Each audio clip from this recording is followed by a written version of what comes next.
নমস্কার বন্ধুরা, পাইসি বাড়িকে সবাইকে স্বাগত জানিয়ে আমি আবারও চলে এসেছি একটা রেসিপি নিয়ে। রেসিপিটা হলো ইডলি। বন্ধুরা, ইডলি আপনারা অনেক রকম করে খেয়েছেন, কিন্তু আমি আজকে অন্য রকম করে বানাবো। চলুন বন্ধুরা, দেখে নেওয়া যাক ইডলি। আর এই শীতের সময় ইডলি তো খুবই ভালো লাগে, আর লাইক দিয়ে ভিডিওটি দেখবেন। চলুন দেখুন বন্ধুরা, আমি এখানে একটা পাত্র নিয়ে নিয়েছি আর 1 কাপ সুজি দিয়ে দিচ্ছি। সুজি দিয়ে ইডলিটা বানাবো। 1 কাপ সুজি দিয়ে দিয়েছি। এবার দেবো হচ্ছে 1/2 কাপ টক দই। 1/2 কাপের একটু বেশি, 1 কাপও না, কিন্তু 1/2 কাপ টক দই আমি দিয়ে দিয়েছি।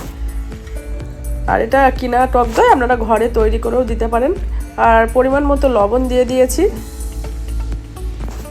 এবার টক দই, লবণ আর সুজিটা আমি ভালো করে মিশিয়ে নেব।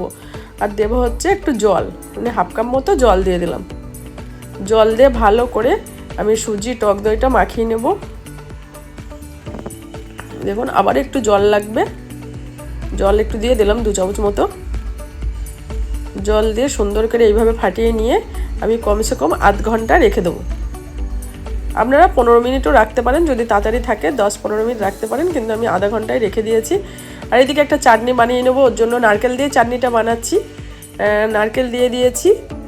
আর বন্ধুরা, আপনারা যদি একটু ছোলার ডাল বা মটর ডাল একটু শুকনো কড়াইতে, শুকনো খোলায় নেড়ে দিলে আরও চাটনিটা অন্যরকম লাগবে, কিন্তু আমি আজকে নারকেল দিয়েই বানাচ্ছি।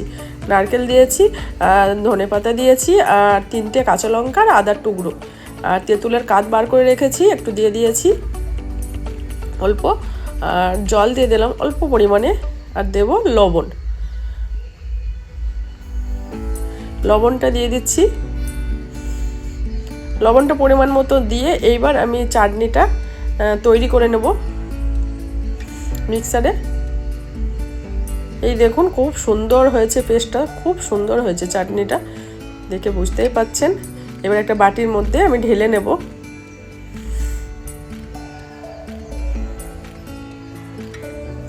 বাটির মধ্যে ঢেলে নিচ্ছি।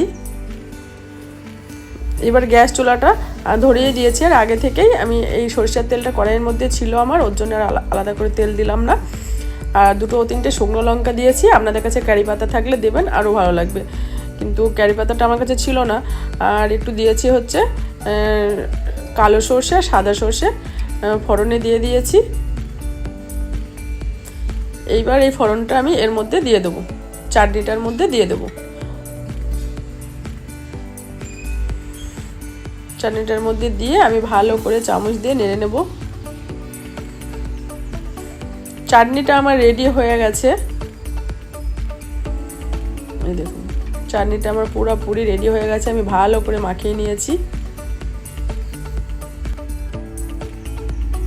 এবার চাটনিটা আমি রেখে দেবো। আর আধ ঘন্টা হয়েও গেছে। এই দেখুন কত সুন্দর নরম হয়ে গেছে সুজিটা, সুন্দরভাবে নরম হয়ে গেছে। আর জলটা পুরা টেনে নিয়েছে। আমি আবারও জল দিচ্ছি। জলটা বুঝেই দেবে, দেখবেন ইডলির ব্যাটারটা আমি কেমন তৈরি করি সেই হিসাব করে অল্প অল্প করে জল দিয়ে ব্যাটারটা তৈরি করবেন। বেশি জল কিন্তু দেবেন না। এই দেখুন, ব্যাটারটা ঠিক এইরকম হবে।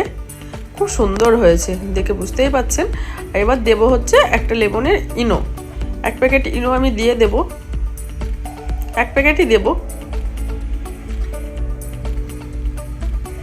এই দেখুন, ইনোটা দিয়ে দিচ্ছি।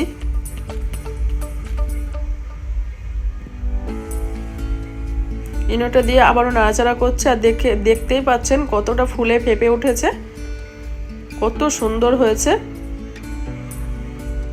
আমার ব্যাটার, ইডলির ব্যাটার পুরোপুরি রেডি হয়ে গেছে। এবার কোন পাত্রে বানাবো সেটাই দেখাচ্ছি। ইডলি মেকার না থাকলেও আপনারা এইভাবে ঘরে বাটি নিয়েও তৈরি করতে পারেন, সেটাই আমি আজকে দেখাবো। ইডলি মেকার ছাড়াই আমি আজকে ইডলি বানিয়ে দেখাবো আপনাদের। এই দেখুন, এরকম বাটি নিয়ে নিয়েছি ছোট ছোট, যে কোনো স্টিলের এরকম ছোট ছোট বাটি হলেই হবে। এই দেখুন, বাটিগুলো এবার তেল ব্রাশ করে নেবো। একটু বাটির মধ্যে তেল নিয়ে নিয়েছি, সব বাটিগুলোর মধ্যে এবার লাগিয়ে দেবো। সব বাটিগুলো আমার তেল ব্রাশ করা হয়ে গেছে। এইবার 1 হাতা করে আমি ব্যাটারটা দিয়ে দেবো। আর বাটি খালি রেখেই দিতে হবে, যেহেতু ফুলে উঠবে তখন কিন্তু উপর দিয়ে পড়ে যাবে, ওর জন্য বাটি খালি রেখেই আপনারা ব্যাটারটা দেবেন। আমি 1 হাতা করে দিচ্ছি। সব বাটির মধ্যে আমি এক হাতা করে দিয়ে দিচ্ছি। আর যে বাটিগুলো একটু বড় আছে একটু দিয়ে দিলাম আমি, কিন্তু বাটি খালি করে দেবেন আপনারাও। আমার 4টে বাটি দেখুন বন্ধুরা, আমি আগে থেকে একটা কড়াই বসিয়ে দিয়েছিলাম, আর কড়াইয়ের মধ্যে একটা স্ট্যান্ড দিয়ে এরকম একটা ফুটো ঝাঁঝুরি থালা আমি উপরে দিয়ে দিয়েছি। স্ট্যান্ডটা নিচে আছে, আর জলও দিয়ে দিয়েছি, আমি দেখাচ্ছি। আর খুব সাবধানে তুলবেন যেহেতু গরম আছে। এই দেখুন স্ট্যান্ড আমি দিয়ে দিয়েছি, একটু দেখিয়ে দিলাম আপনাদের। আর এইভাবে বসিয়ে দিয়েছে, জলটা খুবই ফুটে উঠেছে, স্ট্যান্ডের নিচে জলটা থাকবে। এবার বাটিগুলো আমি একে একে বসিয়ে দেব।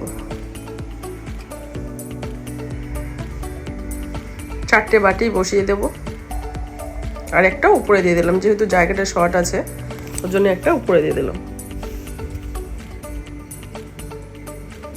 চেষ্টা করলাম কিন্তু হলো না, তাই উপরেই দিয়ে দিলাম। এবার একটা পাত্র দিয়ে ঢাকা দিয়ে দেব। আমি 15 থেকে 20 মিনিট রেখে দিয়েছিলাম, দেখুন কত সুন্দর ফুলে উঠেছে। এবার একটু চাকু দিয়ে দেখে নেব এমনি হয়েছে কিনা।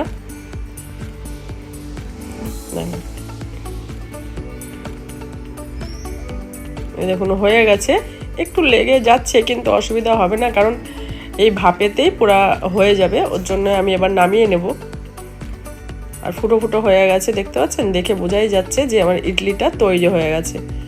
এবার ঠান্ডা করে আমি চারদিকটা চাকুর সাহায্যে একটু ঘুরিয়ে নামিয়ে নেব, দেখাচ্ছি আপনাদের কত সুন্দর হয়েছে ইডলিগুলো।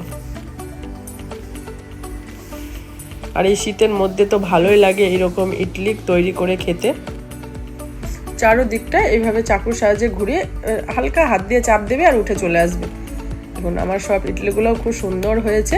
আপনারা সকালের ব্রেকফাস্ট বা রাতের ডিনারে আপনারা এইভাবে ইডলি তৈরি করে খেতেই পারেন। বন্ধুরা, আমার রেসিপিটা যদি ভালো লেগে থাকে আপনারা লাইক করবেন, শেয়ার করবেন, কমেন্ট করবেন, আর পাশে থেকে যে বেল আইকনটি আছে অবশ্যই ক্লিক করে দেবেন। তাহলে বন্ধুরা আজকের মতো এইটুকু, দেখা হবে আরও নতুন নতুন রেসিপি নিয়ে। আজকের মতো ধন্যবাদ।